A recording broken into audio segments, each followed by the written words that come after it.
Hi everyone, today my video is about advanced data mining techniques. It includes web mining, web content mining, web structure mining, web usage mining and test mining. What is web mining? Web mining is the mining of data related to the World Wide Web. Determining the size of the World Wide Web is extremely difficult. The web can be viewed as the largest database available and presents a challenging task for effective design and access. Here we use the term database quite loosely. There is no real structure or schema to the web. Thus, data mining applied to the web has the potential to be quite beneficial. Web data can be classified into the following classes. Content of actual web pages. Infrastructure includes the HTML or XML code for the page. Interpage structure is the actual linkage structure between web pages. Usage data that describes how web pages are accessed by the visitors. User profiles include demographic and registration information obtained about users. This could also include information found in cookies. Web mining tasks can be divided into several classes. Web mining includes web content mining, web structure mining, web usage mining. Web content mining can be divided into two: web page content mining, search result mining. And web usage mining includes general access pattern tracking, customized usage tracking. Web content mining examines the content of web pages as well as the result of web searching. The content includes text, as well as graphics data. Web content mining is further divided into web page content mining and search result mining. The first is traditional search of web pages via content, while the second is a further search of pages found from a previous search. Content mining is similar to the work performed by basic information retrieval techniques, IR. Next we look what is web usage mining. Web usage mining looks at logs of web access. General access pattern tracking is a type of usage mining that looks at history of web pages visited. This usage may be general or may be targeted to specific usage or uses. Web content mining. Web content mining can be thought of as extending the work performed by basic search engines. There are many different techniques that can be used to search the internet. The most search engines are keyword based. Web content mining goes beyond this basic IR technology. It can improve on traditional search engines through such techniques as concept hierarchies and synonyms, user profiles, and analyzing the links between pages. Traditional search engines must have crawlers to search the web and gather information, indexing techniques to store the information, and query processing support to provide fast and accurate information to users. Data mining techniques can be used to help search engines provide the efficiency, effectiveness, and scalability needed. One problem correlated with the retrieval of data from web documents is that are not structured as in traditional databases. There is no schema or division into attributes. Traditionally, web pages are defined using hypertext markup language, that is HTML. Web pages created using HTML are only semi-structured, thus making querying more difficult than with well-formed databases containing schemas and attributes with defined domains. HTML ultimately will be replaced by extensible markup language XML, which will provide structure documents and facilitate easier mining. Let us look what you mean by crawlers. A robot or spider or crawler is a program that traverses the hypertext structure in the web. There are periodic crawler. It means that a crawler may visit a certain number of pages and then stop, build an index, and replace the existing index. There are incremental crawler. Selectively searches the web and only update the index incrementally as opposite to replacing it. And it is known as focused crawlers are there. It visits pages related to topics of interest. This concept is illustrated in figure 1.2. You can see focused crawling and regular crawling. In this figure, the shaded boxes represents pages that are visited. With the focused crawling, it is determined that a page is not relevant or its links should not be allowed. Then the entire set of possible pages underneath it are pruned and visited. With thousands of focused crawlers, more of the web can be covered than with traditional crawlers. The focused crawler architecture consists of three primary components. One is harvest system. What do you mean by harvest system? It is based on the use of caching, indexing and crawling. Harvest is actually a set of tools that facilitate gathering of information sources. The harvest design is centered around the use of gatherers and brokers. A gatherer obtains information for indexing from an internet service provider, while a broker provides index and query interface. The relationship between brokers and gatherers can vary. Brokers may interface direct with gatherers or may go through other brokers to get to the gatherers. Indices in harvest are topic specific, whereas brokers, this is used to avoid the scalability problems found without this approach. Another is virtual web view. Handling large amount of somewhat unstructured data on the web is to create a multiple layer database MLDB on top data in the web or a portion thereof. This database is massive and distributed. Each layer of this database is more generalized than the layer beneath it. Unlike the lowest level, the web, the upper levels are structured and can be accessed and by an SQL-like query language. The MLDBs provide an abstracted and condensed view of a portion of the web. A view of the MLDB, which is called a virtual web view, can be constructed. The layer 1 data can be viewed as a massive distributed database. Higher levels of the database become less distributed and more summarized as they move up the hierarchy. These hierarchies can be created using the WordNet semantic network. A WordNet is a database of the English language. Nouns, adjectives, verbs and adverbs are listed, divided into groups of synonyms and linked together using both lexical and semantic relationship. A web data mining query language, WebML, is proposed to provide data mining operations on the MLDBs. WebML is an extension of DMQL. Documents are accessed using data mining operations and list of keywords. WebML are four primitive operations based on the use of concept hierarchies for keywords. Covers.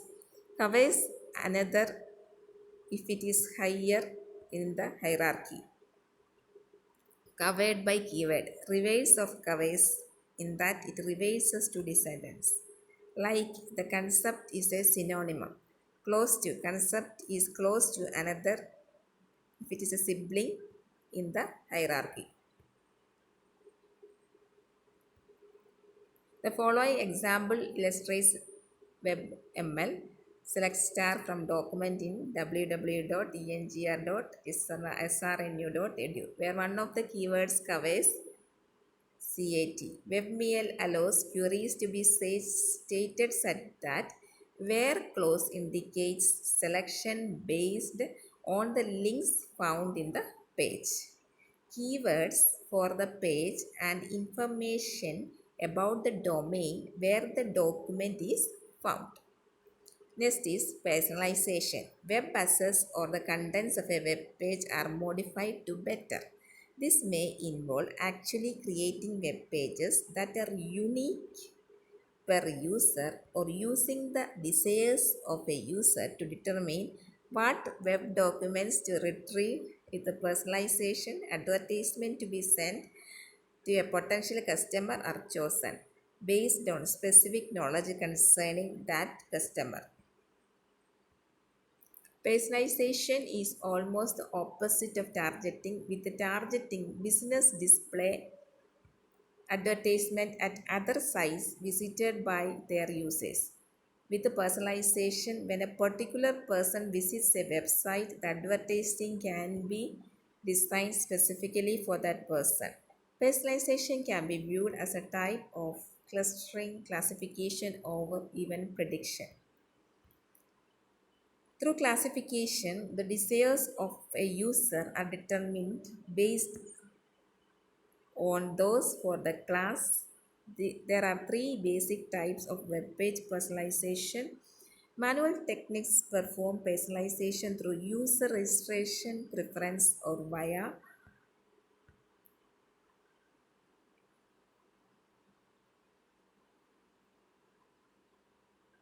Manual techniques perform personalization through user registration prefers or via the use of rules that are used to classify individuals based on profiles or demographics. Collaborative filtering accomplishes personalization by recommending information pages that have previously been given high ratings from similar users. Content-based filtering retrieves pages based on similarity between them and user profiles. Another is web structure mining. What is web structure mining? Web structure mining can be viewed as creating a model of the web organization of a portion thereof. This can be used to classify web pages or to create similarity measures between documents. We have already seen some structure mining ideas presented in the content mining section. These approaches use structure to improve on the effectiveness of search engines and crawlers. What is a page rank? It is designed to both increase the effectiveness of search engines and improve their efficiency. Page rank is used to measure the importance of a page and to prioritize page returned from a traditional search engine using keyword searching. The effectiveness of this measure has been demonstrated by the success of Google. The page rank value for a page is calculated based on the number of pages that point to it. This is actually a measure based on the number of backlinks to a page. A backlink is a link pointing to a page rather than pointing out from a page. The measure is not simply a count of the number of backlinks because a weighting is used to provide more importance to backlinks coming from important pages. Given a page P, we use BP to be the set of pages that point to P and FP to be the set of links out of P. The page rank of a page P is defined as Page rank of P is equal to C sigma Q of element of BP PR of Q by NQ, where NQ is equal to FQ. The constant C is a value between 0 and 1 and is used for normalization. A problem called rank sync that assists with this page rank calculation is that cyclic reference occurs page A points to page B and page B points to page A. Then the PR value for these pages increases. This problem is solved by adding an additional term to the formula. PR dash P is equal to C of sigma Q, PR of Q by NQ plus C into E of V. Where C is maximized, here E of V is a vector that adds an artificial link. This simulates a random surfer who periodically decides to stop following links and jumps to a new page. E of V adds links of small probabilities between every pair of nodes. The page rank technique is different from other approaches that look at links. It does not count all links the same. The values are normalized by the number of links in the page. Next, what is test mining? The available information is stored documents. Databases or document databases which consist of large collections of documents from various sources such as news, articles, research papers, books, digital libraries, email, messages and web pages. Test databases are rapidly growing due to the increasing amount of information available in electronic form such as electronic publications, various kinds of electronic documents, email and the World Wide Web. Nowadays, most of the information is government, industry, business and other institutions are stored electronically in the form of test databases. Data stored in most test databases are semi-structured data in that they are neither completely unstructured nor completely structured. Test data analysis and information retrieval. Information retrieval is concerned with the organization and retrieval of information from a large number of test-based documents. Information retrieval and database systems each handle different kinds of data. Some database systems problems are usually not present in information retrieval systems such as concurrency, disk control, recovery, transaction management and update. Due to the abundance of test information, information retrieval has found many applications. There exist many information retrieval systems such as online library catalog systems, online document management systems, and the more recently developed web search engines. Basic measures for test retrieval: precision and recall. Suppose that a test retrieval system has just retrieved a number of documents for me based on my input in the form of a query. How can we assess how accurate or correct the system was? Let the set of documents relevant to a query be denoted as relevant and the documents retrieved to be denoted as retrieved. There are three basic measures for assessing the quality of test retrieval: precision, recall and F-score. These three measures are not directly useful for comparing two ranked list documents because they are not sensitive to the internal ranking of the documents in a retrieved set. That is precision. This is the percentage of retrieved documents that are in fact relevant to the query. That is correct responses. It is formally defined as precision is equal to relevant intersection retrieved by retrieved. Then what is recall? This is the percentage of documents that are relevant to the query, in fact retrieved relevant to the query and where in fact retrieved. It is formally defined as recall is equal to relevant intersection retrieved by relevant. An information retrieval system often needs to trade off recall for precision or vice versa. One commonly used trade-off in the f-score, which is defined as the harmonic mean of recall and precisions. F-score is equal to recall into precision by recall plus precision by 2. The harmonious mean discourages a system that sacrifices one measure for another too drastically. Here we can see relevant documents, retrieved documents, and relevant and retrieved. So this is about my video. If you have any doubts, you can ask us comments. We'll come with the next video. Till then, bye.